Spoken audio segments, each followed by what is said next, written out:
to talk about Agu for a little bit. He's a boy who's anywhere from 9 to 12, and I think I've gotten some criticism for not giving him a specific age, but I didn't really want to, and I don't think that the age is necessarily that important. I think the idea that he is this prepubescent boy is what's important, and that he is a child as a soldier. So, you know, he ends up joining this fighting force after his village is ransacked, and really is faced with a bunch of choices that I guess you could say are not necessarily choices. He has to figure out how he's going to survive best in this environment. You know, what does he have to do? How does he compromise himself? And more importantly, how does he feel about those things that he's made to do? Or if he's compromised, how does he, you know, his morals are compromised, how does he feel about that? And I think that's the key, and that's what I really wanted to get at, was how does this character think about the situation that he has been in, you know? And in the sense that Agu is constructed from reading interviews and speaking to a bunch, to people who had been through war situations, and then reading interviews of child soldiers,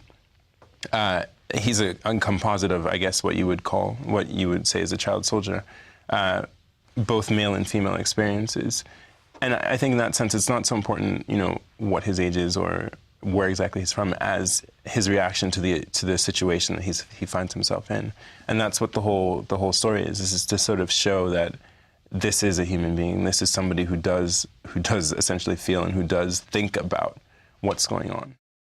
There are an unfortunate number, I think 300,000 is the correct number, of child soldiers in the world. And I think, I can't remember, I think it's Ngugi wa Thiong'o who just came out with his book, The Wizard and the Crow, who said that writing is whether you like it or not, a political action.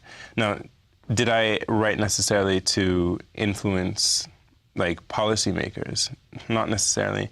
Did I write to bring something to light and hopefully change the way that people think about a certain issue or bring a certain issue to light? Of course. I mean, I think that's the reason why everybody writes. You have a certain issue, whether it's, you know, love story, or whether it's the story of a father and son, or if it's the story of child soldiers, that you want people to look at and hopefully look at in a different light that will make them think about it in a different way. And from that, you hope that people will do things and will take action. Do I think that every writer needs to necessarily make sure and write that so that people will take action? No, I don't think so. I think that you write to expose people to different things, and from that, you know, whatever action happens and hopefully positive action is great. Now, I think that might be a certain limitation of writing, is that you can write and write and write and write and maybe not influence anything, and that's sort of why I also want to pair my writing, which I think is one thing, with action on another side. With the issue of child soldiers, no one work or no one voice is really going to change everything. But I think there are a lot of people who are working on the issue, and a lot of people very dedicated to seeing that this doesn't continue. Whether it's people who are involved in sort of negotiating settlements to conflicts that involve child soldiers, or if it's people that are there making sure to take care of child soldiers once they've come out of the conflicts that they've been in. I mean, I think there are a whole lot of people in the world who are very concerned about this sort of thing and who are really making it their mission to stop it. And, you know, my book, I guess, is one small part of a large effort to change the situation. And there are a whole bunch of other books that have been written before and that are now coming out after that also deal with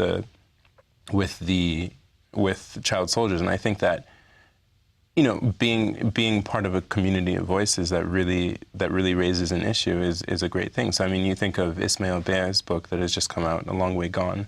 I mean, before mine, there was one of the books that I read while trying to write mine was China Ketetsi's book, Child Soldier Fighting for My Life. And then, you know, even before that, there was Allah n'est pas obligé, which is by Amadou Kourouma, who's an Ivorian writer who died in 2003. And then Kensariwa Soza Boy. So, you know, there are a whole bunch of texts that deal with this, in addition to work that people are doing. For me, at least, one of the reasons why I wanted to write about this issue is because the age difference, you know, even at 21 when I wrote the book, and between a 21-year-old and a 10-year-old it's not the same as between a 50-year-old and a 10-year-old. You know, and you remember much more clearly, I guess, when you're 20, what it was like to be 10, 15, 10, you know, 12, 14, 15, 16. You know, I think for that reason, maybe that's why I was interested in it. Yeah, I think youth does definitely have a role to play.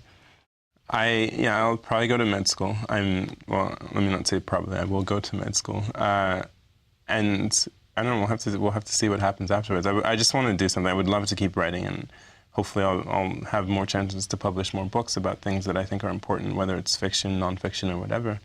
And And through medicine, through human rights work, in the intersection of the two, hopefully be able to have an impact on sort of a policy level as well, or on an immediate on-the-ground level. I mean, I don't know, there's a lot of stuff. I guess I'm 24 years old, I really don't know, but I feel like, you know, with a good, solid background, educational and other, you know, there's a lot that you can do to help make a difference.